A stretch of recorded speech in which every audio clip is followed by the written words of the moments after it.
sa DCGV.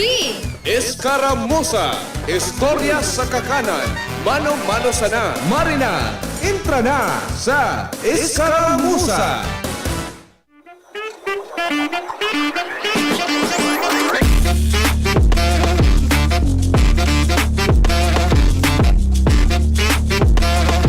Nag-uli na po tabian sa indong mga aki.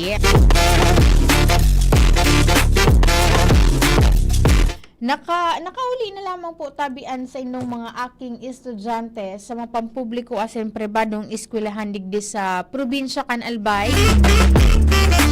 Dahilan ta epektibo kasubagong alas 12 ni na pagkaudto, pinagsuspender po tabi itong face-to-face classes. Dahilan po digdi sa nakabandera an signal number 1 sa probinsya kan Albay. Hilingon ta daw kun degaring kay akong number kan Pag-asa. Di ko aram ko natatana digdi. Apo dan takot na kasi kasubago na alas 11 po tabi. Waki ipigpaluwas sindang advisory.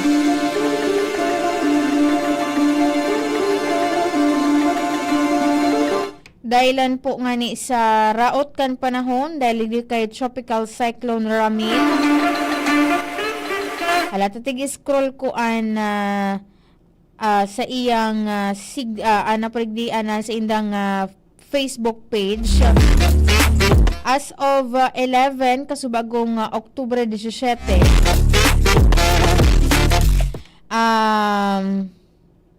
tigahanap ko, wala na Kuya Jun. Wala na digdi sa Tropical Cyclone Wind Signal number 1 an probinsya kan Albay. Yan po pala. Kay ba na digdi an Camarines Norte, Camarines Sur, Catanduanes, Albay, Sorsogon, including Burias Island asin Tikhaw Island. Kaibahan ini duman sa Tropical Cyclone Wind Signal number 1. Dahil nga ni po dyan sa raot kan na panahon, ngunyan po tabi na. Pero digdi sa sentro kan Legazpi, medyo medyo makulimlim lang po sa tuyang palibot. Pero ang ragangdang kan init, iba po ngunyan na pagka-aldaw. Sir Andy, hindi man masyadong nagbabagsak an oran, pero may bagaw kakataon lang po na nagkukusot an oran. Sabi digdi, alas 11 kasubagong aga, ang lokasyon po kan Tropical Depression Ramil was estimated based on all available data 760 km east of Verac, Catanduanes. Ang maximum sustained winds po kaya nasa 55 km per hour.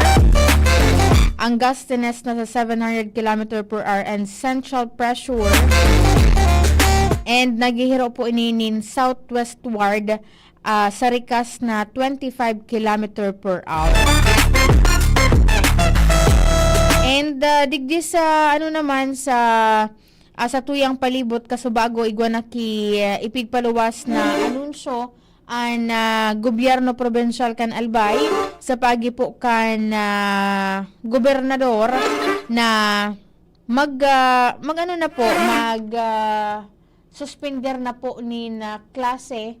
Dahilan po ito syempre bilang pag-antisipar man po kan posibleng pag-uura na mamatian ta digdi. And maging handa, maging preparado po ang kabos dahilan po ta wala nga yaki maraot sa paghahanda dahilan nga ta in kaso makamati man po kataginin epekto makamati kita o dai mas marahay man gararay na salbado po tabi ang gabo. Sabi digdi sa ipigpaluwas po na PDRMC APSIM Advisory 2025-37 pirmado po tabi yan kan gobernador. Ipinagbabawal syempre po kaspon pa kasubagong alas 5 nin pagkaaga. May pigpaluwas naman pong mga sea travel advisory and Philippine Coast Guard kung saan bawal po tabi ang paglalayag, pagpapalaot kang ano man na klase nin sakayan pandagat. It's either sa dit or dakula po yan. Bawal po ang gabos na klase nin sea craft And syempre, pati na po itong pagbalyo ki salog, sisira itong mga farmer, mga parasira tapo dyan. And pati po itong pag-swimming. Sabi pa digdi, itong face-to-face classes, suspendido na po yan po na alas 12 nin pagkaudto. Ilingon mo naman kan, Kuya Jun, ang mga malls na digdi sa tuyang palibot. Bata, dakol ang mga nakasale.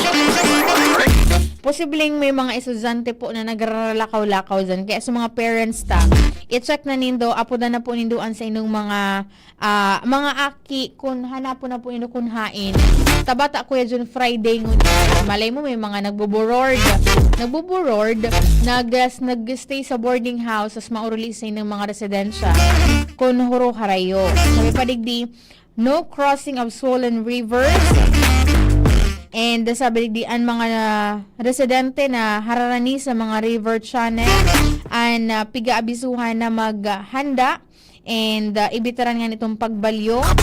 Diyan po sa inyong mga salog tanganing may ibitaran ta na magkaigwaki mga casualty. Sabi pa digdi, ang gabos na mga syudad, munisipyo, asin barangay, kaibahan itong Disaster Risk Reduction Management Councils are advised to be in preparedness and monitoring status in their respective areas, particular na ito pong suhararani or exposed po sa flood, lahar, flash flood, and landslide. And mag-ibo po ni na countermeasure and mag-execute nin localized evacuation kung kinakaipuhan. And syempre, dapat po ang gabos, iyon preparado and monitor po kamong padaus po kamong mag-monitor sa weather bulletin. Ibig papaluwas po kan Philippine Atmospheric, Geophysical, and Astronomical Administration. Yan, ano rin ang paturubod sa mga sa-circulate sa social media na kung ano-anong mga prediction na posibleng magkausa po nin pagkalibong at the same time pagkahadit duman po sa mga nakakabasa kayo. Siyempre kita man ng mga social media users, ibitaran po tabian pag-share kayan once a day man po tabian hali sa reliable information. Hilingan ni ako dun last time. So, kasagsagan bagakan sa halos sa sunod-sunod na linog. Manaling ako, teacher, nagpo-post ako dun sa iyang social media na sa diring mapa ki, although may basis man sa, pero bako ito bako hali duman sa mismong FIVO, kasi hindi po baganda tao kayan ki mga interpretasyon, as in mga mapa. May ang post niya pati kuya, may mga kurit-kurit na red. Iningiya sa mga active fault line nga dito sa Pilipinas.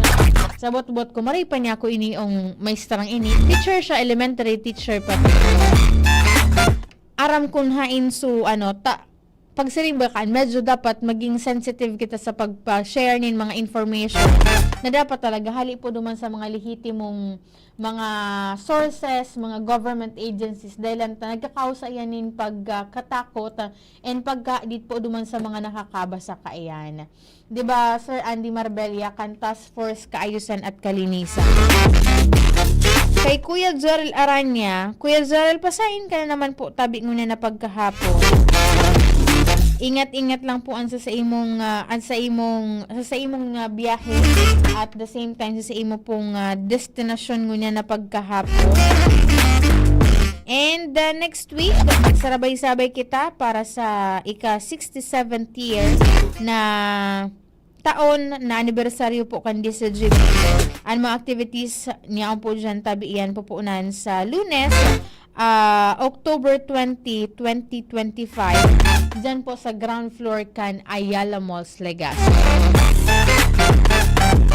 And day ko pa nakakonfirm kay Attorney Connie Del Castillo kan Comelec Legazpi kung sa gararay sindang mapwesto doon sa Comelec ay sa Ayala Malls kung mabalyo sinda po ba sa igo kayo may mga may mga event center man igo ang LCC may Pacific Mall or sa SM ito pong sugigibuhon nindang registration para po duman sa mga kwalifikado ng magparehistro para sa makapagpartisipar man po sa mga masunod na perilian.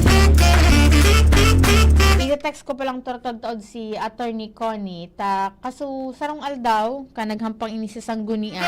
Nabanggit niya na po ito na para mas maging accessible ta sa opisina ninda dyan lipat dyan sa may Ibalong Park. Ito ko ta na duman dawa or wala halawi gunon duman ko dyan na pila kayang i-accommodate taday mga kaulang po sa tinampo. But the problem is medyo difficile po nga nitong access sa transportasyon.